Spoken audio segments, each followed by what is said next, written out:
Well, King David was a hero, a mighty conqueror, and a legendary king. His name brings to mind images of him defeating Goliath, routing the Philistines, and protecting his flock from lions and bears. David was also described as a man after God's own heart.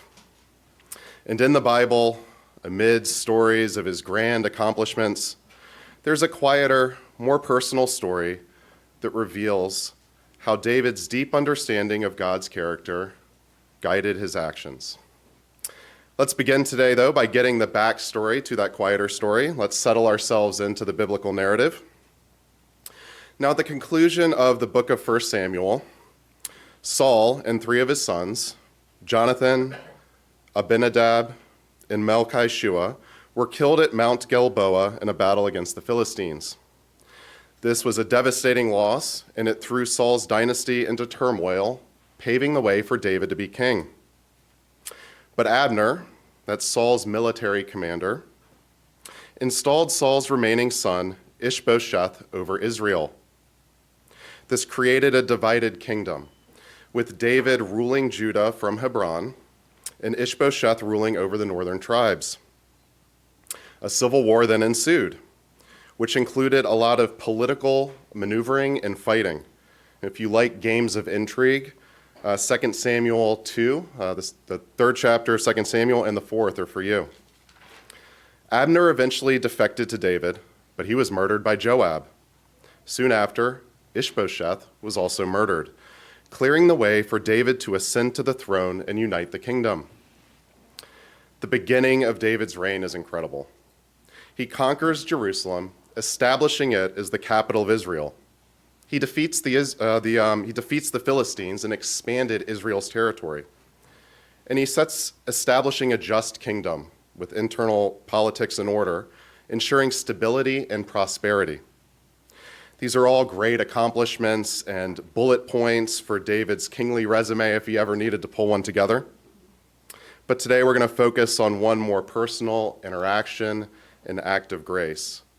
Because in this period of conquest and consolidation, David demonstrated remarkable kindness and loyalty by reaching out to someone forgotten from Saul's household, Mephibosheth.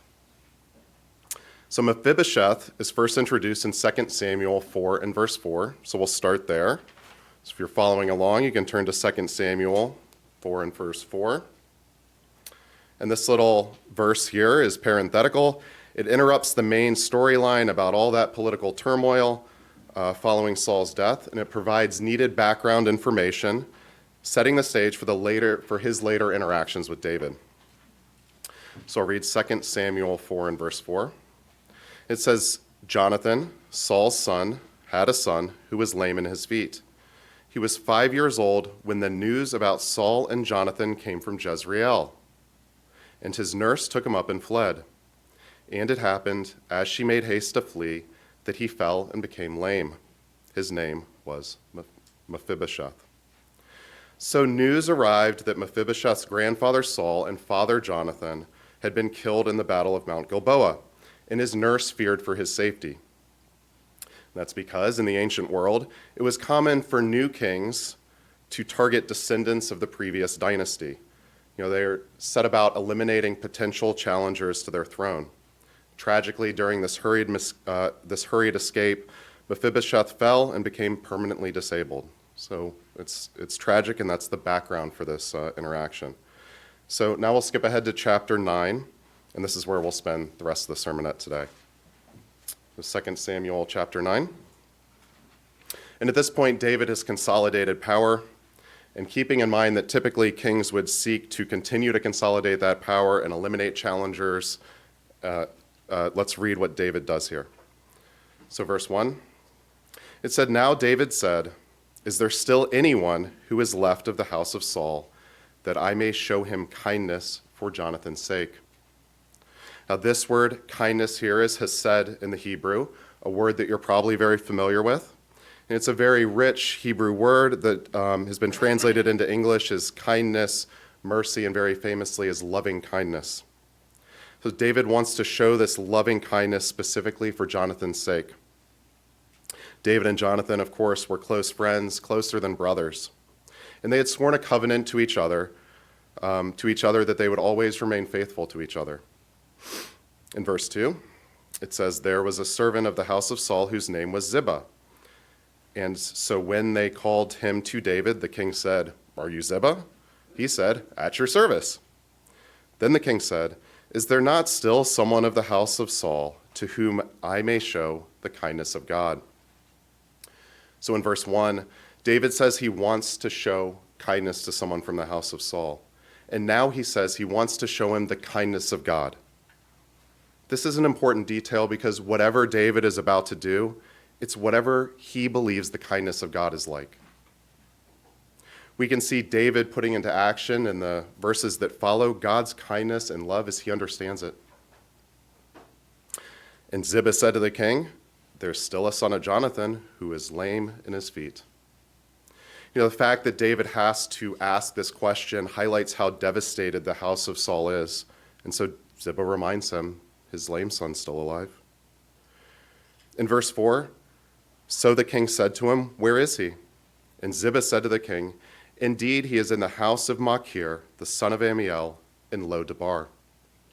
Now, Lo-debar translates to no pasture or even no place. So Mephibosheth, at this point, is a forgotten son from nowhere. In verse 5, it says, "Then King David sent and brought him out of the house of Machir, the son of Amiel, from Lo-debar.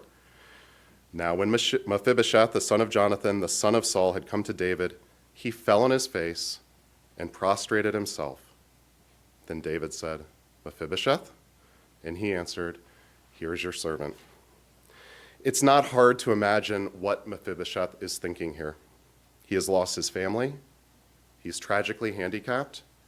He has gone from royal family to living in a town called nowhere. And now the king is going to finish the job. Eliminate the last member of his enemy's house. We have the benefit of hindsight as readers, but consider I knew that was going to happen once. Mephibosheth's shock and relief when David speaks here. In verse 7, it says, "So David said to him, 'Do not fear, for I will surely show you kindness for Jonathan and for your father's sake, and will restore to you all the land of Saul your grandfather, and you shall eat bread at my table continually,'" or always. Talk about a crazy and unexpected turn of events. Instead of death, redemption. All of your grandfather's lands back. Instead of self-imposed exile and a life of hiding and poverty, a seat at the king's table forever. And this was no small deal in the ancient world. Imagine even today having an open invitation to have an audience with a nation's president, a seat at his table whenever you wanted it, an opportunity to advocate for yourself and your loved ones and whatever cause is dear to you. This was a huge deal. It says, "Then Mephibosheth bowed himself and said, 'What is your servant that you should look upon such a dead dog as I?' 'I don't deserve this,' Mephibosheth said. The deal gets even sweeter in verse 9.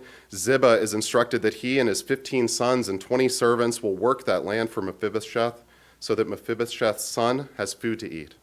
And in verse 10 and 11, David reiterates twice, "But Mephibosheth, your master's son, shall eat bread at my table always, like one of the king's sons." In verse 13, Mephibosheth takes him up on his offer. It says he dwelt in Jerusalem, for he ate always at the king's table, and he was lame in both feet. So what can we learn from this story? We should recognize that in this story, we are Mephibosheth. In the grand scheme of things, we're all broken nobodies from nowhere. And while we don't deserve it and could never earn it, we have been redeemed by the King of all kings, Jesus Christ. Like Mephibosheth, we have been offered an inheritance, but one even greater than his. Our King has offered us the kingdom of God, membership into his family, and a forever seat at his table.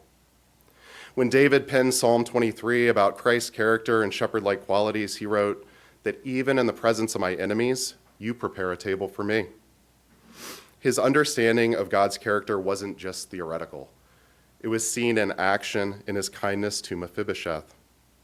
David extended God's loving kindness by exalting Mephibosheth, restoring his inheritance, and giving him a seat at his table. We should always be thankful for what our King has done for us. And like David, we can look for opportunities to be instruments of God's mercy, love, and grace. Let's reflect the character of our King in how we treat others and in how we share the hope of his kingdom.